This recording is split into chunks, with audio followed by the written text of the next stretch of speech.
Okay. All right. Weird. Didn't start recording right away. So anyway, I'm just driving to my house. Gonna do a little work today because my shoulder's finally kind of mostly functional. But that's a different discussion. So I was sitting around last night and a little bit this morning. I started writing out some fancy weapon enchantments. Because the DM of our one game, like, you know, I give him mechanics and stuff from time to time. And I was writing out these weapon enchantments, and they intended to be, like, kind of simple. Like, they start off as just like, okay, your weapon does a little extra damage of this type. Okay, cool. But then they evolve and change over time. And they got a little ridiculous. So I just went in that direction with them. I still have to revise them a good bit, but I like a lot of the mechanics that I came up with. They're nice and crunchy just for the weapon enchantments themselves. So, like the first one, and this is one I wrote a while ago. I just had one enchantment sitting in this document by itself, and it's like a cutting wind type of enchantment.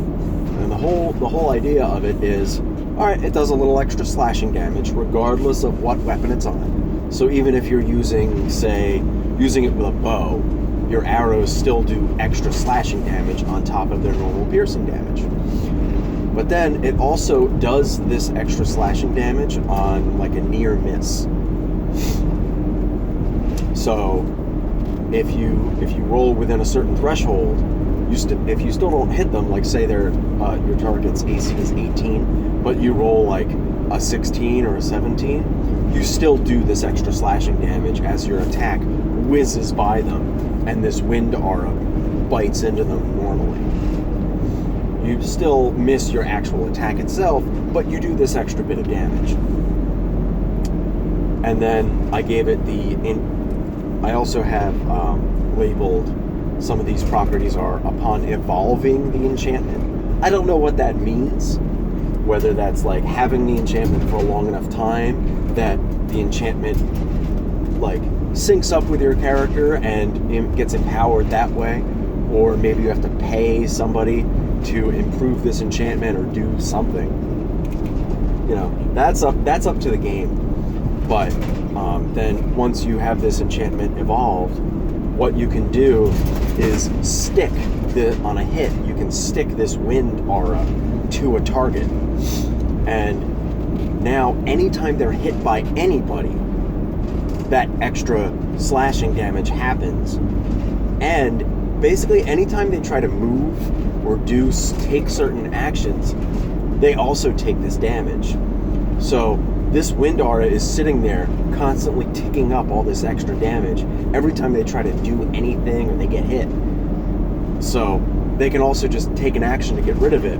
But this offers this is the type of thing that offers two different, it offers a choice to the DM. They can either let it sit there on this enemy tacking up extra damage, or that enemy can take its action to attempt to get rid of this wind aura. And I think I made it like a strength check.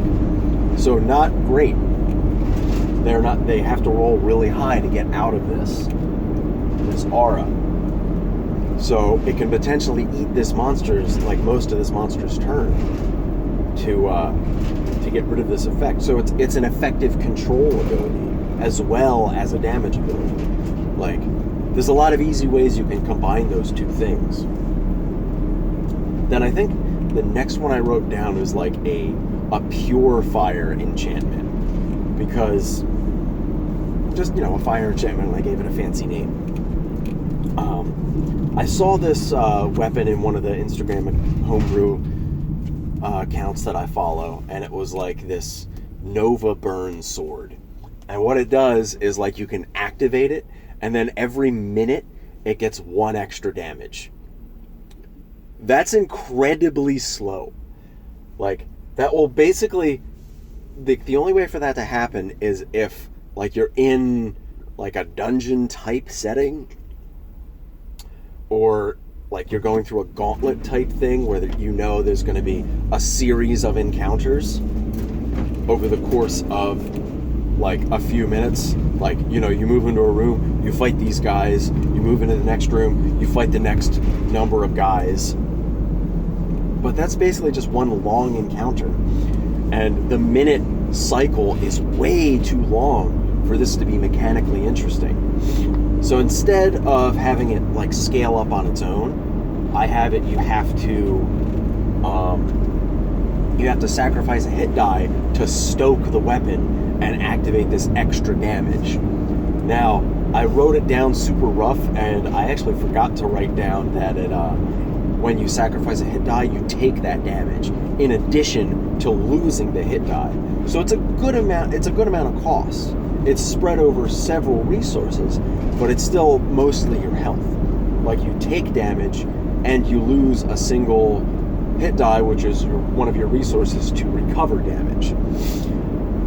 And then, so you roll the hit die, and I wrote it down so it's like, you roll the hit die plus your con, you add that as extra damage to each hit you make, and every time you land a hit, that extra damage scales down by 1. So, like, if you're a barbarian, and you rolled, like, an 11 on your hit die, and you've got a +5 con, that's an extra 16 damage on every hit.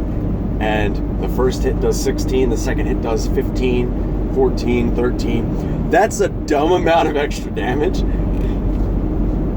So I'm thinking, instead, I'm like, again, these are all like rough ideas, and I just want to flesh out the mechanics first. Write a bunch of these down, and then, like, after a day of sitting on them, I'm gonna go back and kind of revise them. But like for this, I'm gonna revise it to, it'll be like, you still roll the hit die and you take that much damage and lose the hit die, but you don't add your con mod in any way, and maybe you add half of the hit die result, maybe, or maybe the full result, I'm not sure, or maybe half the result plus your con mod. So like the most a barbarian could get in this case would be 11, because it would be like the most you could roll is a 12, half to 6, plus 5 for 11 damage. That's still a shitload of extra damage, but I don't know. I'll play with it because, you know, like adding, if you have that extra flat damage added to it, it'll feel more consistent. But instead, so like it'll be half your hit die plus your con mod. You can have a max of 11. You'll be adding that flat extra damage so it'll feel more consistent. But maybe get rid of the con mod and just whatever you roll on the hit die. So sometimes you might roll like a 2 and get like a little bit of extra damage. But that'll encourage you to spend more hit die on this property, on this effect. So, you know, rolling more die is good. Sort of. That's a general philosophy that, like, rolling more die is good. People like to roll die. Super general statement. But otherwise, then I also gave it, upon evolving, you can spend an amount of hit die, I don't remember how much, add them all together, and then and this is on a hit, like you've already hit, then you can decide to spend a bunch of hit die and do extra fire damage. And this is almost a little underwhelming, because it's basically just, you can turn your hit die into smites. And that's fun, but it's a little derivative and kind of boring. So instead, when I revise that, it'll be something along the lines of, yeah, you can still spend hit die to achieve this extra damage on a hit. You can decide to do it after you've already hit. But what it's going to do, instead of just being extra fire damage to that target, it will cause an explosion in a 20-foot radius centered on the target you hit. And everything in that 20-foot radius has to make a dex save or take damage equal to the hit die that was spent. And including you. But maybe you automatically succeed on this or something. No, you have to roll too, so it's a gamble.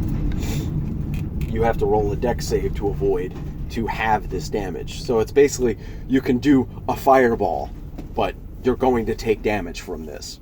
I think that's a cool property. You could do a shit ton of damage as like a barbarian, but you're going to get hit by this, basically. But it also plays relatively nicely with the barbarian features, like the danger sense advantage on dex saves.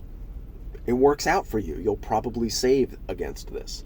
And if you pick like Bear Totem Barbarian, well, now you just resist this fire damage anyway, so you can heavily reduce this.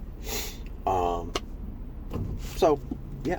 I mean, effectively, even if spending this hit die doesn't cause damage to you directly, and then it just causes the explosion that you get caught in, you still lose those hit die. So, in a way, while you're not taking direct damage, you're like taking potential damage, kind of. You know, that's a complicated thing. But so that's that enchantment. And then the next one was like an arc lightning enchantment. And I kind of wrote some of these features in reverse. Like, I wrote the second feature first, then I went back and wrote the first feature. And so the second feature is anytime you hit a target, you hit something, targets of your choice, any number of them within a range formula equal to like 5 times your proficiency bonus plus something. So it scales up as you get higher in level. Everything in that range takes like, I think it was half your proficiency bonus damage for every attack you make, and they can't avoid it. It's unavoidable lightning damage. So this will be really good at dealing like a bunch of passive damage to a bunch of enemies. It's not a huge amount of damage, and if you're like a fighter with 3 attacks using this weapon, you're essentially just deal like 9 damage to everything around you. But that's 9 unavoidable damage to everything. If you're fighting one guy with 5 other guys around you, that's an extra 9 times 45 damage to fucking everything for free. So that's good. But then I went back and wrote that first feature, and what it lets you do is, weapon has a certain amount of charges, and you can spend a charge to effectively make a ranged, you can use the melee weapon to make a ranged attack with the same stats and everything on a target within that that arc lightning, chain lightning effects range. And you just make an attack as normal, as if you were making a melee attack, but it's a ranged attack, and it deals lightning damage instead of like slashing, bludgeoning, and piercing or whatever. It also deals this extra lightning damage, this arc lightning property. And then the last little bit of wording is, if there's no valid targets within this extra range, or if you don't choose an extra target, you can instead deal this extra half proficiency bonus damage to to the target of your melee attack twice. So if you're only fighting one guy, it can scale a little bit up. And then I also want to add like a little extra wording of something along the lines of if you hit a target larger than medium, they take extra instances of this damage. Like, large creatures take it twice, huge creatures take it 3 times, and gargantuan creatures take it 4 times. To kind of scale up, because usually you'll be fighting like a huge creature that's by itself, so you can really increase this damage. And you can also, it kind of drives home the idea that these large creatures are more susceptible, they have more mass to target with this lightning effect. So I made some other features that maybe I'll talk about a little bit, but these are just some samples of some mechanics I'm just coming up with. They don't have to be super complicated, and I'm writing them down in mostly an overpowered state. But yeah, I'm pulling into my house now, so I'm gonna end this video.